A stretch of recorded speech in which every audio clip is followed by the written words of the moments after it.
Everyone, today new Pokemon news has just dropped about the new Detective Pikachu Returns game, which will be coming out on October the 6th of 2023, which is actually quite soon considering that they just announced it and pre-orders are released. But there's also new information about something that a lot of us have already pre-ordered, which is the Pokemon Scarlet and Pokemon Violet DLC, which is the two parts, the teal mask and the Terrapagos one. So let's see what new information we have gathered from the new trailer. The trailer starts panning over something that almost looks like a skull, but it's actually just a large rock formation that looks like one, but this is also definitely an area of the map that we have not explored, and this will be the setting of the first part of the DLC. Clearly very Japan based. But I have to say, there are some beautiful elements to this, and it makes some areas in the game look quite bad. So that's actually a really good thing. We get to see a few settlements. That waterfall in the back is looking a little bit dodgy, but we can ignore that because that's the whole game.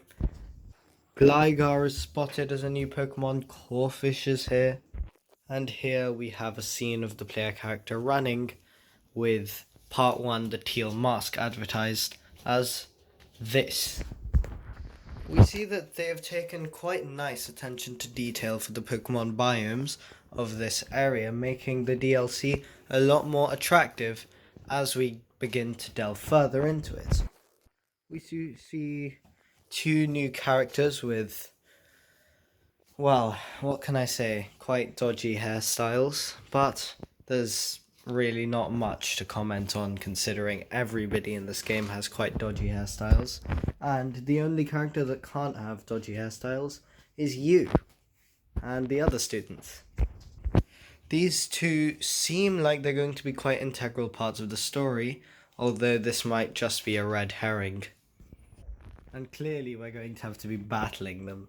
So they might just be like how in the Isle of Armor DLC you had Clara or the irrelevant one from Shield as your rival. And so here you just get another rival popping up. I do not really anticipate much from them. And here we have this wonderful shot. And we also get the other wonderful shot of these two conversing, which definitely gives me hope that they are going to bring some good to this story, because it talks about the Festival of Masks, which, as you know, is definitely going to link to. Oh yes, before I talk about that, here are the new hairstyles, but not in artwork form. They do look quite good. Although, trust me, that is not how that hairstyle looks in real life. Here we see a little bit of this festival. It looks incredibly lively and especially vibrant at night. And here we have our good old fellow Snorlax taking a good old rest. But I'm quite sure that Snorlax is not in the main game, so it's good to see that old fellow make a return. Here we have mention of the the evil ogre. Now the evil ogre, does that really sound like the teal mask? Especially when our new legendaries or sub-legendaries look like ogres themselves. Here they are in statue form. Monkey Dory, the canine one, and the bird one. These are the three heroes of the tales. And yes, they do look to an extent quite heroic in this, so I shall give them a pass. And here's the teal masked Pokemon, who I suspect is the evil ogre that they were on about.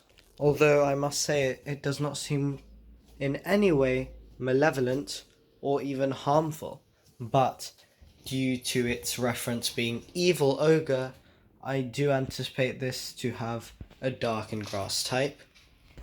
Next, we have some very promising views of the second part of the DLC, which is the Blueberry Academy part. Now, the Blueberry Academy looks huge. It's offshore, it's got a nice pier, and as you're about to see, it's much bigger than I thought it's going to be. This is obviously reminding me of the Crown Tundra. The Crown Tundra seemed much more exciting than the Isle of Armor. But anyway, here is a new character. Now, he is the director of the Blueberry Academy, which means that he is bound to play some integral role in the story. Oh, there we go, the Indigo Disc. I was not able to remember the name of this section of the DLC due to its name not being the most exciting. As the website promised, this is a very battle-oriented place. And here we are met with a senior student who is probably going to be another integral character in the story. Here we see some Blueberry Academy uniform, and the hairstyles are not new here, so it is more akin to the region in some sense, but it's basically just a battle dome. Until you see the biosphere, which is one of the coolest things that I never foresaw. It is called a terrarium, and in this place I anticipate our good old turtle to be lurking. It seems huge, and it has 4 different biomes. One is a desert with cacti. Yes, cacti. I'm not talking about cacturn or cacnea. And there is also a sort of Arctic type place, a mountainous alpine biome, and then we have some marshy ocean-like places, which you have underground. Many Pokemon come back, which we haven't seen in a long while, and the views here are just stunning. We have a Alolan Executor here. A Alolan Executor. That's quite the surprise. And there we have its face. We have these Pokemon, Seal and Dugong, which I must say are not the most imaginative, but those Pokemon still remain dear. And there's a parkour course that looks like something that I would find in a video game. Like, I would imagine some Super Mario Odyssey area looking a bit like that. And yes, here are the cacti that I had referenced previously. A few more characters are shown. This is Blueberry Academy from the top with a nice realistic looking rainbow. And of course we get the cool angle shots of Terrapagos. It says fall here. I assume that's autumn 2023, which is right after summer. So I met this opportunity in the summer, but realized it was coming in the autumn. Ah yes, it is my duty to warn you that this is at base odds. It's at base odds. Shiny? No. They are advertising as shiny, but it's just base odds. They're telling you there's a rare chance that you'll be able to find a shiny Gimmighoul, when they're actually they're just waffling. I mean, it's the same odds. Turns out the website has extra information.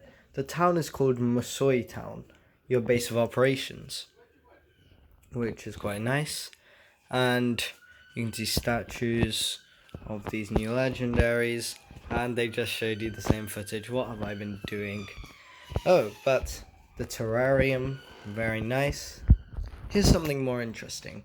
The toxic chain ability. That's something I want to see. The toxic chain ability, this says, when one of these 3 Pokemon hits an opponent with a move, the power of the toxic chain of all 3 Pokemon may cause the opponent to become badly poisoned. Wow. That is interesting. And we also get the names of these characters as well.